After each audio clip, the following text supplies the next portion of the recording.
ꯑꯩꯈꯣꯏꯒꯤ ꯂꯝꯕꯤꯁꯤ ꯊꯠꯀꯅꯣ ꯃꯗꯨ ꯅꯪꯒꯤ ꯈꯨꯗꯣꯡꯊꯤꯕ ꯑꯣꯏꯒꯅꯤ ꯑꯩ ꯇꯧꯕꯁꯤꯔꯣ ꯈꯨꯗꯣꯡꯊꯤꯕ ꯑꯣꯏꯒꯅꯤ ꯀꯥꯏꯅꯒ ꯑꯗꯨꯗꯤ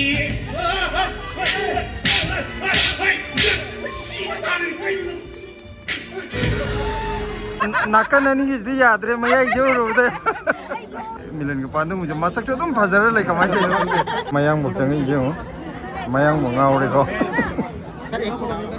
निशायोनबा पोदाम चाओ से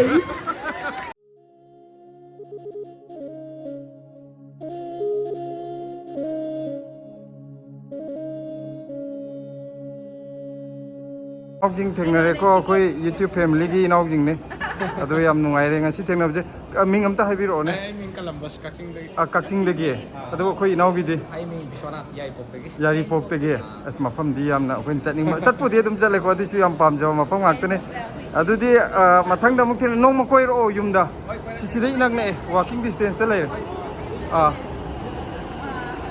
अदुदि याम नुंगाइरे को मथंग द थेंगनरजे को मकोई हौजिक सुमांग नि लायेंग बगी हौजिक अमुक लाए तुंगदा कना कना लाइ नु लके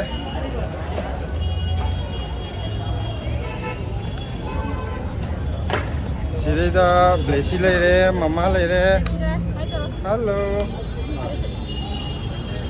मया मदुदी एनएजी मफम योरगा मु लके पुंग तरुक मखाई दे होंगी हैबने बको हौजिक पुंग तरुक ती तफाद्री अदो अखोइना खितंग गन्ना यौगे खितंग गन्ना यौरगा नुंगायना खितंग गन्ना लापने मैम आर्ट्स की ड्रामा की मैम येतना कोतना वॉल दा होरे फजा फजा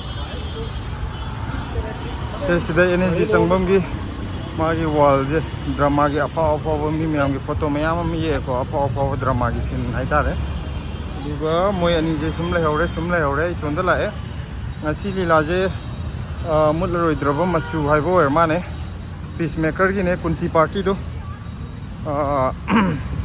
होय मी बुदी मैम सिनग्रे को कुंती की मतम दगी अदो पार्टी दी अदुने मनाव बीएमएम ने इबने है अदो मनाव बीएमएम ने इबली लाजे हम नुंगदि नुंगाय बने हाइना कोइना ngang ओइरिङै युमदा लीला येंबने न थंगनाब खुंदगा हेक्ट पुलप पुलप खुन हौ हौ चटपदा सरो पिक पिक थना अदुगा लंपाक नापी द फमदना खोटना लंपाक त फम येंबदो अदुगी माहौ दुदी यौबदा खरा वारनी हाइदी अदुगी नुंगाइबना खुनुंगाइबा अदुगी येंबा फंगदब लीला जो येंबदे याम नुंगाइने को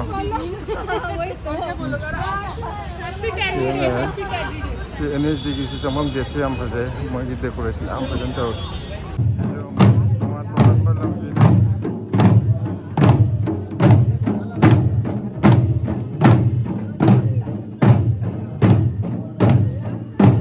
कोई नेशनल स्कूल ऑफ ड्रामा की बिल्डिंग दो यावे सिगी मनिंग जे संग लेदिन सियाम फजा फजा सारी मागी स्ट्रक्चर जी आमना चंबा पोट होगा जो यामना मीनिंगफुल होगा पोट कोई की सुमांग लीला साना दो जगह जदने सिदने को हुजि स्टेज तो माया जे सेमी जी अरे सिदा मोय म्यूजिशियन मैम हुजि सेम साना तौरिस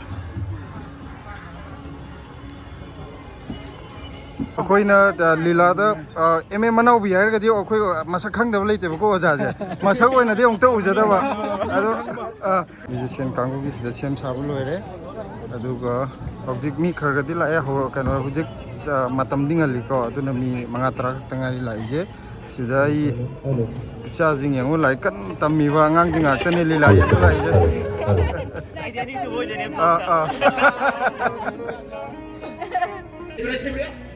이잖아 이기네 너 때문에 가요 에 너무들 하이세 양푼 빌어 아이 거기 람미시 타게노 모든 남기 구동티보 이거니 어이 잡으세요 구동티보 어디니 가니까 아두디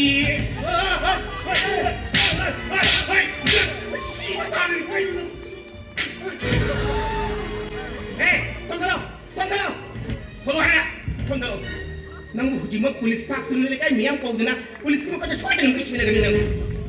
Ai ni kesukaan siapa ni? Kesukaan kita macam. Ai pun tadi kan dia. Ai kau ini kai nak rasa. Sejak ini polis apa bukan siapa?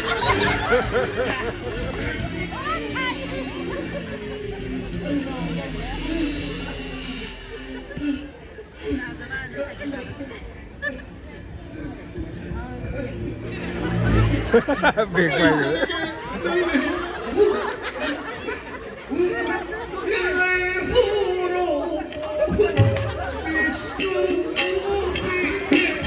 सुंदर प्रस्तुति के निर्देशक महोदय का आप स्वागत करें मंच पर।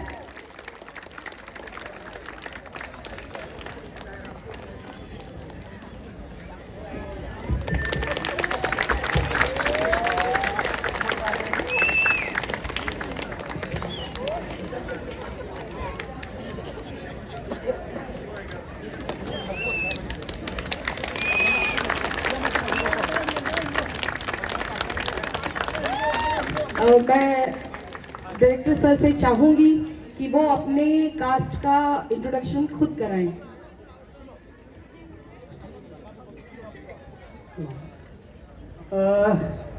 ऐसे मैं तेरे होगा तुम भाई हिंदी ओके। युमनाम मिलन सिंह मंच पे आए।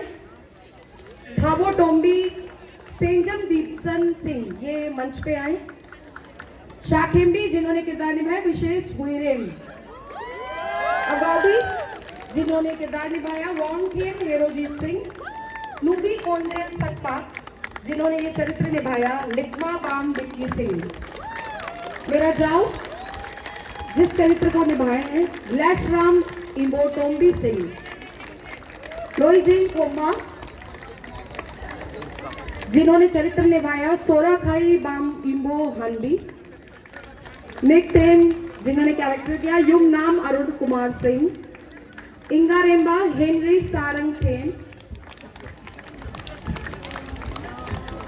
डॉक्टर अबू माचा अथूक पाम संतोष सिंह। लिबात माचा नाउरीन तमसाना मितेई। शकीसना क्षेत्री मयूम रोलांडो सिंह। नूकॉन जेल्सफा रोमेश। निशा योनबा पोदाम चाओ सिंह। काना पौदम प्रेमजीत सिंह। मैं मंच पर आए हुए सभी कलाकारों को चाहूंगी कि आप अपनी तालियों से इनके अपने स्नेह दें, अपना एप्रिसिएशन दें। और मंच पर जो भी कलाकार काम कर रहे होते हैं मंच पर है उनकी भूमिका। ऑफ स्टेज जो हमारा म्यूजिक फिट है, लाइट फिट है, कॉस्ट्यूम, इसके बिना मंच पर जी जी जी मंच पर संगीत निर्देशन एवं बांसुरी सेराम रोमाजीत सिंह मंच पर आए। ढोलक तबला मैटेंगू लाइनजुम बिनोय सिंह। रमताल ड्रम हेरंग खोंगजाम भवन सिंह। कीबोर्ड लिप्रा पाम सूरचंद सिंह। पेना स्ट्रिंग मोइरांथे रॉबर्ट मेतेई। ध्वनि गुरीमायूम राजेश शर्मा। नाटककार और मंच प्रबंधक मनाओबी MM और हमारे डायरेक्टर लैशराम इबोटोम्बी सिंह। मेरे लिए थोड़े कठिन थे, जहाँ पर थोड़ी गलती और भूल चूक हुई हो चरित्र के नामों में वहाँ पर मैं क्षमा प्रार्थी हूँ। जी मैम कुछ दो शब्द कहेंगी। ये आपका प्रोनाउंसिएशन बिल्कुल कोई गड़बड़ नहीं है, बहुत अच्छा बोला आपने। आज का ये भरपूर जो अपना मणिपुर का सुमांग लीला, हर साल यहाँ सुमांग लीला होता है। आज और भी ज्यादा ऑडियंस था हम लोग के पास, बहुत जबरदस्त ऑडियंस था, सिर्फ कम पड़ गए थे आज। तो आप सबका बहुत बहुत धन्यवाद। और ये परफॉर्मेंस इस किस्म से चलते रहना चाहिए दिल्ली में NSC के ग्राउंड में, है ना दोस्तों? हर साल एक सुमांग लीला, पिछली साल जो हुआ था और इससे कम थोड़ा ऑडियंस थे, इसी बार जबरदस्त था ऑडियंस। बहुत मजा आया, बहुत मजा आया। आप सभी का शुभ रात्रि हर बार की तरह, और ये अगले साल के लिए भी हम इसी बार इंतजार करेंगे आप सबके। और इस स्टेज के पीछे अपना जो ये जो सिंजू वगैरह भी वो है हमारा, आप लोग एंजॉय कर सकते हैं। बाहर भी खाने पीने का अपना रोजेश जी का है, पीछे रुचि का है। Thank you so much. शुभ रात्रि।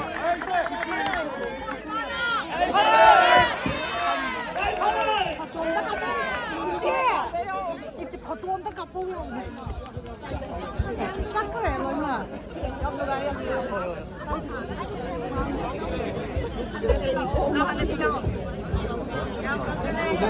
फोटो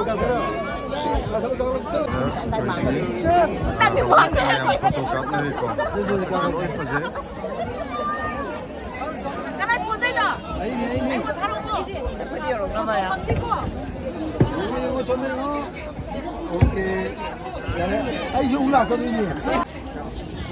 यानी अच्छा फिर सोमदना अखोई मिलनगा पांडुंगा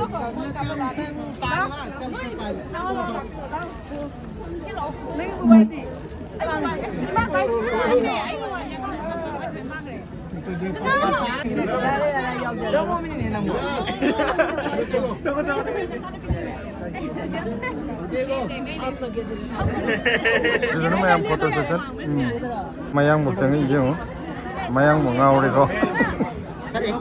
Makoina kano degi yum degi itu mienge Delhi itu cuma mieng ba pangjare ko, koi milen ke pandung muncul masak itu tuh pasar lagi kamai teh, kari jauh nggak teh tuh pasar lagi.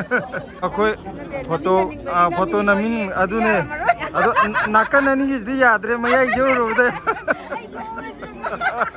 Amna nungsiba imama koi ki maming jadi tuh taza kano jo baba jo yawi ramai ai baba khang da baba bagi imama jo.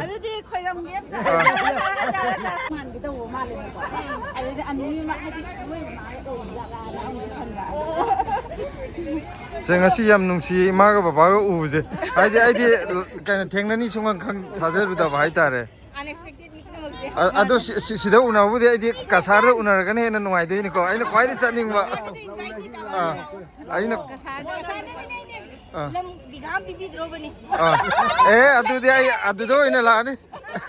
Aina ping ai de hong ne yam na ngau jo ba jaga ni be ma kasar pal la dilo hai adu ngasi bok chat pati phangdri hai tare yai chasse oh yam ngai matien te hon jer ke akhoi gi family ni yam ngai ko sem ro kongi adum yeng ba ai ne da hoi ja yon oh hoi yam ngai yeng gi bagi thank you yam ngai jer jana pe phasai la ke address hai ro na tawra ga oh address hom da di ba अखोई आयने की तकी इनक ने मागेना गदले भाई family me खरा मुक थेंगना रेको अदो यामना नुंसीबगी अमुक अखोई मयाम सखंगना रे ngasi